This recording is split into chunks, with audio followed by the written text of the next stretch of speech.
Assalamualaikum warahmatullahi wabarakatuh. Kembali lagi dengan saya Dr. Cahyo di Dokcai and Friend. Sekarang kita berada di kolam pemancingan di daerah Cibinong. Tetapi hari ini saya tidak mau ngomongin masalah mancing. Justru hari ini di saat saya dan teman-teman Dokcai and Friend lagi mancing, yang ngobrolin masalah kesehatan. Nah, kita mau angkat kemarin banyak pertanyaan kepada saya, Dok, apa sih bedanya pengobatan holistik dengan pengobatan medis? Nah, di sini saya mau sedikit menjelaskan ya pengobatan medis dan pengobatan holistik. Tapi sebelumnya buat teman-teman yang belum nonton Dokcai and Friend, banyak video yang nanti akan kita tayangkan di platform ini, yang dimana insya Allah ini bermanfaat, menghibur, banyak ilmunya, ya. Yang paling penting having fun lah, ya. Oke, hari ini kita mau ngomongin tadi ya, apa sih bedanya antara pengobatan medis dengan pengobatan holistik. Jadi gini, sebetulnya pengobatan holistik itu pengobatan yang menggabungkan ilmu kedokteran medis konvensional atau kita sebut sebagai alopati dan pengobatan tradisional atau kita sebut sebagai naturopati, ya. Dimana dua konsep pengobatan ini kita gabungkan, inilah yang disebut sebagai pengobatan holistic integrated medicine. Dan memang pengobatan holistik ini belum lama di Indonesia, ya.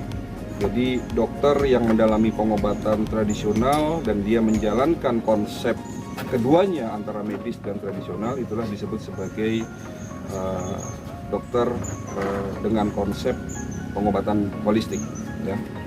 Bedanya apa? Waktu dulu saya masih menjadi seorang dokter umum, ya.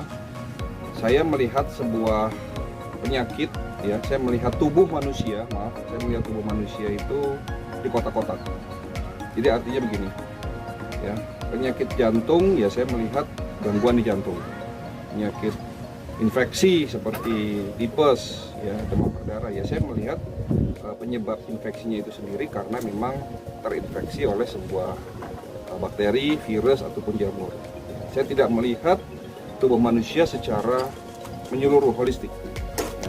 Dan konsep pengobatan medis konvensional itu lebih ke arah symptomatis treatment, apalagi kalau bicara penyakit degeneratif.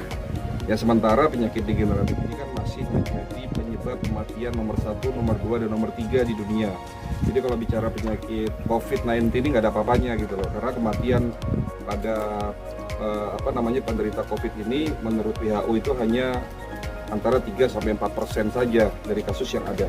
Nah, sementara penyakit kardiocerebrovaskuler atau kita sebut sebagai penyakit jantung, koroner, dan stroke itu menjadi pembunuh nomor 1 di dunia. Setiap detik ada 6 orang meninggal karena penyakit jantung dan stroke. Setiap 6 detik loh. Setiap detik ada 6 orang, maaf. Nah, disusul dengan penyakit kanker, ya, lalu penyakit diabetes dan komplikasinya. Sementara Indonesia menduduki tingkat ke-7, ya, sebagai penderita nomor 7 di dunia, penderita diabetes maksudnya. Justru itu yang menjadi masalah dalam dunia kesehatan hari ini. Karena kenapa menjadi masalah? Karena sampai hari ini konsep pengobatan alopati itu mentok dalam rangka menangani kasus-kasus degeneratif, ya. Karena apa? Pengobatannya hanya bersifat simptom. Contoh misalnya seseorang yang sakit diabetes, dia hanya diberikan obat oral anti diabetes, hanya sekedar menurunkan gula darah, sehingga jika tidak minum obat gula darah, ya dia akan naik lagi. Begitu juga hipertensi, sakit jantung, dan sebagainya. Sifatnya hanya sekedar menghilangkan gejala, ya. Sementara bedanya dengan konsep holistik, holistik itu adalah satu bagian pengobatan secara menyeluruh yang konsepnya, dasar konsep pengobatannya adalah self healing. Jadi menguatkan konsep self healing itu kan mengobati dirinya sendiri, ya.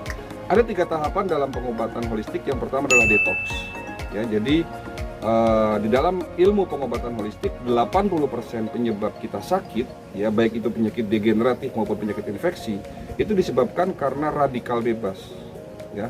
Masuknya radikal bebas ini macam-macam, bisa dari makanan, bisa dari aktivitas yang berlebihan, bisa dari stres dan sebagainya, Ya, radikal bebas inilah yang memicu terjadinya proses oksidatif.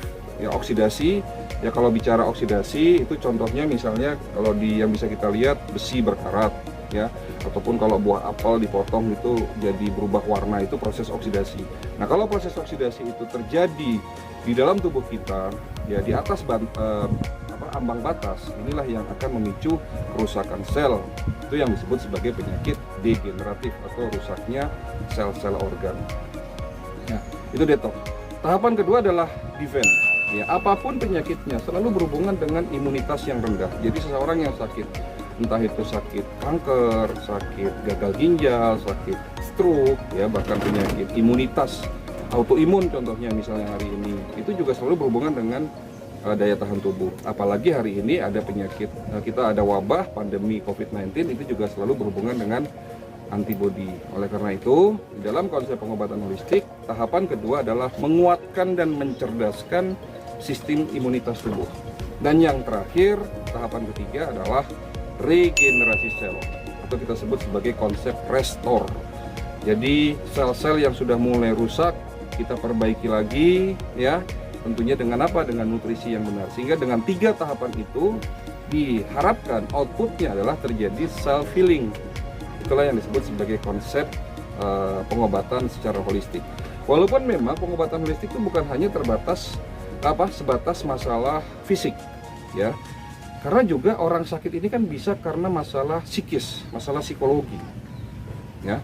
Oleh karena itu kombinasi antara fisik, pengobatan fisik dan terapi psikologi ini sangat penting di dalam konsep pengobatan holistik. Oke, gitu, nanti kita lanjut lagi. Kita mau mancing dulu, ya.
Strike teman-teman.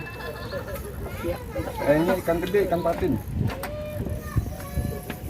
Jadi itu pengobatan holistik, kembali lagi konsepnya adalah lebih ke arah menguatkan potensi pengobatan yang ada dalam diri kita. Sehingga kalau di dalam pengobatan medis, penyakit seperti diabetes, jantung, stroke, hipertensi itu penyakit yang tidak dapat disembuhkan karena memang konsepnya adalah obat yang menyembuhkan. Oh, ikannya narik terus. Sementara seperti yang Rasulullah SAW mengatakan, likuli dain dawaun, bahwa setiap penyakit ada obatnya. Alhamdulillah setelah saya mendalami pengobatan tradisional holistic integrated medicine, ternyata yang dimaksud Rasulullah bahwa semua penyakit bisa disembuhkan. Karena konsepnya yang menyembuhkan adalah dari dalam diri kita. Dan insya Allah semua penyakit bisa disembuhkan. Ini ikannya narik terus nih. Iya. Tuh kan ikan patin beneran. Malah ditarik lagi tuh. Ih, mantap.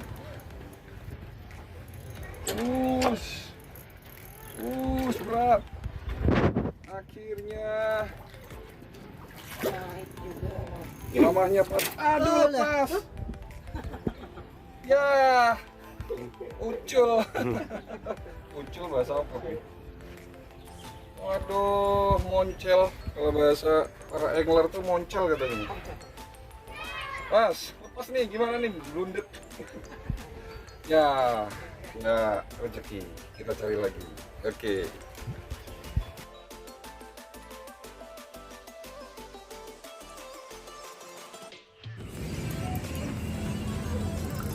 Strike. Pop Atin. Pengobatan holistik bukan menggantikan pengobatan medis konvensional. Jadi sekali lagi adalah gabungan antara pengobatan medis dan pengobatan tradisional.